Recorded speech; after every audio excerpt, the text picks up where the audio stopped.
You're in the Business Insurance Zone with me, Steve Savant, national financial columnist and money color commentator. This week on The Biz, the monthly update series from March 2013. And on today's show, the life insurance industry update with our special guest, Jessica Lopez, life insurance news reporter, all here on The Biz. When it comes to life insurance, annuities, long-term care, disability, or group pension plans, we're the news you can use. Well, welcome everyone to the Business Insurance Zone. I'm your host, Steve Savant, and we're broadcasting to a nationwide audience of financial advisors across America, right here in Fountain Hills, Arizona, home of America's largest fountain. And with me today, my news buddy, as she always is, Jessica Lopez. Hey, Jessie. Hey there, Steve. Great to be here. Well, welcome. And we're talking about updates today, and I want to get into some of the products, and I wish we could get to them all. And if you say, Steve, is there more out there? There is. There's always something. There's always. We're just trying to hit the highlights. And if you say, I need to see all the updates, we're always happy to send it to you. Just write me, steve@thebiz.tv. That's steve@thebiz.tv, and I'll send them all. And I don't know if you want to read them all, but they're a lot. And we're going to just touch on the stack, the things that we think are kind of important. What's our first one up, though? Who's our first company? Well, first up, Steve, would be Pru Life, and this was basically effective as of February 25th. Okay, so hey, it's over. You got to be online. Exactly. So the new rates for Pru Life Universal Protector are ineffective as of the 25th of February. There are transition period end dates for March 24th. Basically, what that means to you is that all applications signed and dated on or before March 24th, 2013, and received at Prudential in good order will receive new rates. Okay, so they're going to give you a little bit of window here to get it done. Yes. And listen, remember the whole rates, everybody's changing especially their GUL after AG 38. So they're trying to become a new player. Remember, Pru kind of fell back in the pack, but they're now becoming a player. And if this was the underwriting show, I'd say, and they're still #1 in obesity. Who else do we have today? Also, well, before we move on, Pru Life also, just to make sure, all applications need to be dated on or after March 25th. Okay, so just a little rule there. And again, we can give this to you in writing so you have it. It's hard to remember all of these things that come up, and we're forever receiving updates from our insurance carriers. Next on our list is Lincoln Financial. Effective February 11, 2013, they have made some changes in regards to the heavily funded business limits on the money that they're accepting. They and everybody else, there's so many carriers going to this and limiting how much annual premium they're going to be taking or dump premium because of the low interest rate market. Right. And this is going to really curtail some of the way we used to play, I mean, back in the day. And until these rates change, and until we get a little more headroom and breathing room, we're going to see more carriers do this. Now remember, they're not alone. I just saw Nicola last week do the same thing. So we're really suffering a tight interest rate environment that really doesn't give us the actuarial flexibility. Exactly. So this is why you're seeing some of these carriers do that. In addition to, on the Lincoln Financial deal, if you do need some information regarding the issue ages and so forth, we do have all that information available to you here. They are making important changes to their term product, I wanted to point out. So it's not just in regards to the permanent line. They're increasing the issue ages on their term. So for example, on a 10-year term product, we're looking at the new issue ages from 18 to 80 versus 18 to 75. Looking at the 30-year term, we're looking at increase to 55 from 50. If you had told me we were doing up to age 80 issue on a 10-year term back in my day when I first came here 30 years ago, I'd say no way. Yes way. I mean, look at all this. I mean, the market is moving this way. We're now moving and pushing up the term durations and the age limit. I mean, it blows my mind. Absolutely. Now, next on our list is Lincoln Benefit. They have made changes to their Legacy Secure SL minimum issue age. Steve, what can you tell me about this one? Well, here's the surprise, okay? They're moving the age up to age 50. Now, back in the day, it was a war zone in the 90s. Everybody was trying to go as low as they could, age 18, and some contracts were issuing all the way up to age 90 on second-to-die platforms.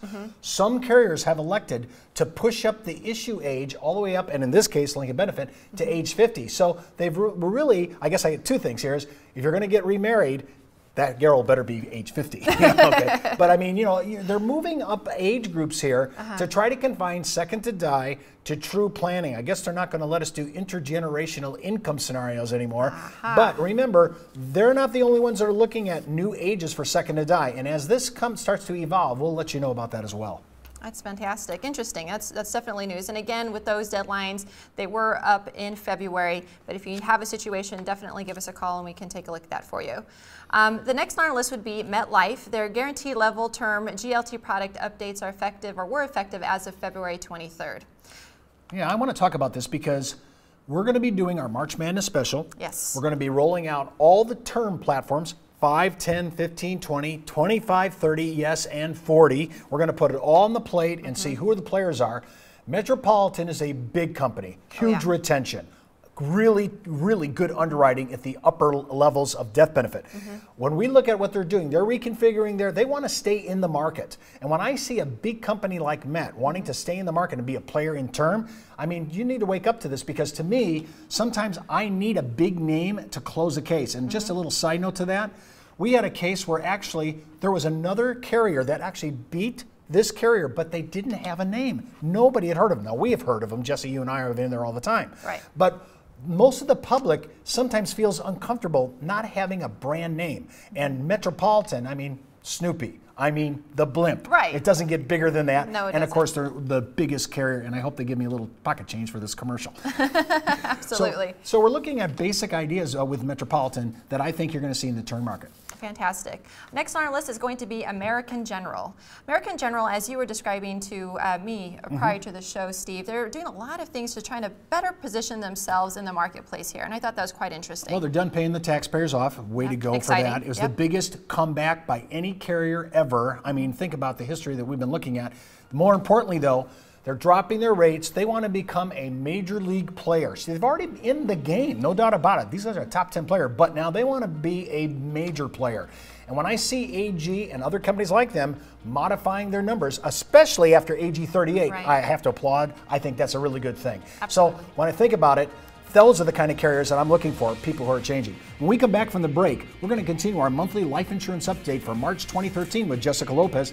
And don't forget, you can enroll in IULUniversity.com for the best training, education, and sales support when it comes to life insurance for retirement income.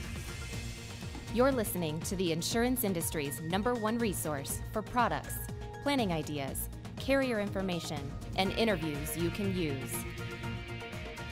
When it comes to life insurance, annuities, long-term care, disability, or group pension plans, we're the news you can use.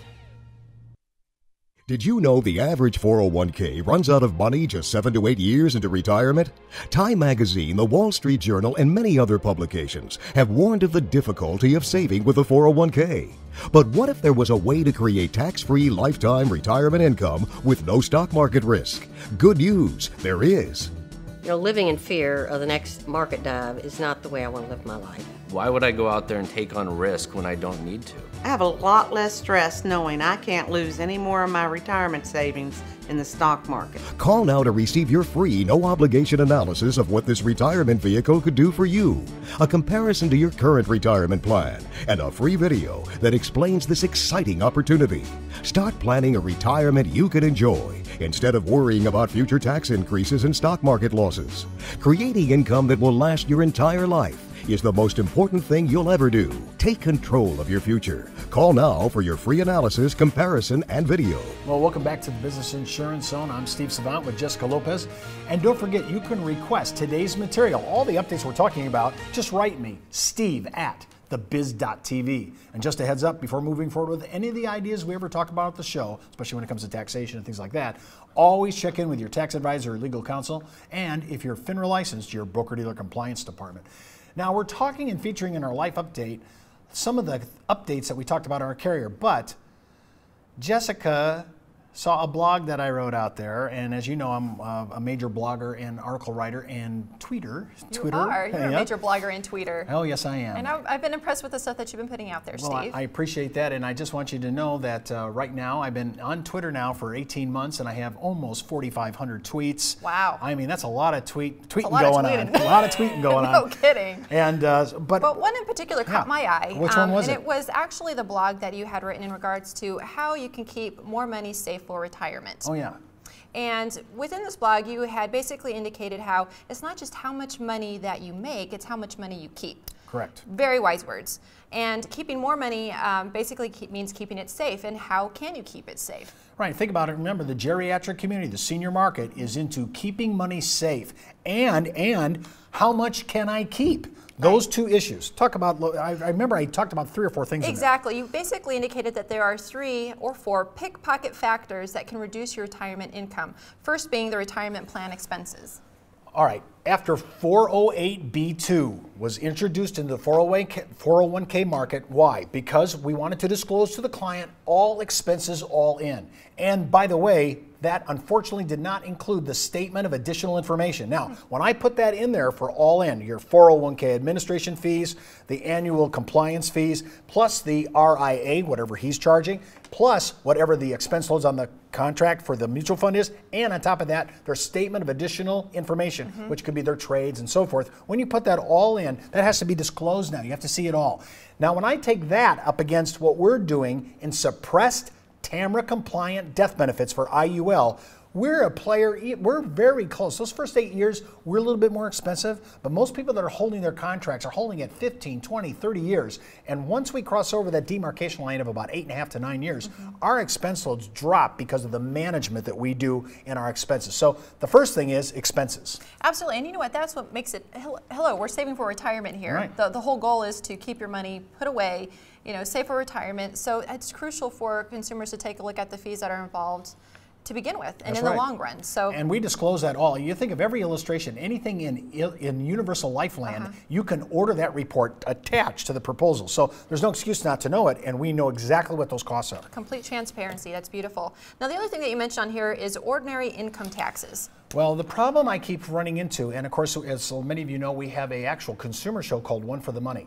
When I get email in, everybody always writes me, these seniors write me and say, Steve, I did not realize that my 401k or my RIA or my SEP I'm sorry, It's easy for you to say. IRA were causing that income would be counted on my provisional income test to find out whether my Social Security was taxed or not. Now, when you think about you're taking retirement money out of a qualified plan, that's taxable. Now, all of a sudden, that income could cause my Social Security benefits to be taxed. So when we talk about trying to keep as much money as we can, one of the things that I like about, or don't like about this is I kind of get hit twice. True. So I'm very cautious to say, should I be in a qualified plan or not? And it has a lot to do, not so much today or the deduction, but what is it going to impact at my retirement? How much money can I really keep in my pocket? And by the way, that is a major issue with seniors. I need to have a lot more money in my retirement, and one place to play is taxes. Fantastic. The other thing that you mentioned here is inflation and market losses. Wow, here we go. Now, first of all, there's two tales of two cities. Inflation itself, the government's inflation numbers are very low, but they don't include some of the cost of living, the very things we use every day. I don't know if that's because they want to keep the inflationary numbers low so that when they have to deal with things like Social Security and they give the COLI updates. I don't know if that's the reason, but my biggest reason for this is I really gripe about it because the actual inflationary rate, I know we have to be in the market to beat inflation. I know that. So one of the yin and yang of this is I have to be invested in equities, I have to be invested in the market so I can beat inflation, but at the same time, I hate the risk. Yeah. See, that's the big bugaboo in the senior market. So I want to always address and say, I'm sorry, I really do think you need to be in the market, you really do, but how can I mitigate risk? And that's one of their big questions. That's phenomenal. Well, you did a great job in putting the awareness out there for producers and consumers alike, just to know what the ins and outs are, the pros and cons are on both sides, and really, you know, Index Universal Life, in a nutshell, is... Yeah, when you think about it, and think about this, well, how do I mitigate the risk then? Well, I'm going to be in the market. I'm going to be in the market, but when I use a thing like, as an example, Index Universal Life, with a fully suppressed death benefit, managing the expenses down to the ground as much as I can, when I look at that number, I'm actually exposing my account number to no loss. Now remember, I still have plan expenses. Right. So that means in a 0 year of crediting, I could actually suffer a 1.5% to 2% loss because I have expense loads to pay, but so does every retirement plan. Oh, absolutely. Keep in mind that to me, this is very important. I always do a risk tolerance test for seniors and people who are putting money away for retirement. I want to know, How much loss can you take? What's your psychological profile? What kind of hit could you take and be okay with? Right. How long do you have to recover? Remember, one of the tragedies that we're seeing right now are some baby boomers are doubling down in the market right now, trying to catch up to what happened in 2008. That could be a sucker's market. I don't know. Or maybe it's the second wind. I don't know the market. We'll have to see. I'm not a procrastinator on that. But I want to be able to tell you this is what we're looking at when we look at those 4 issues. Remember, that's our show for today. And you can follow me on Twitter, Facebook, LinkedIn, or email me at steve@thebiz.tv. Well, that's the Buzz on the Biz for today. You've been in the zone, the business insurance zone. You're listening to the insurance industry's #1 resource for products, planning ideas, carrier information, and interviews you can use. When it comes to life insurance, annuities, long-term care, disability, or group pension plans, we're the news you can use.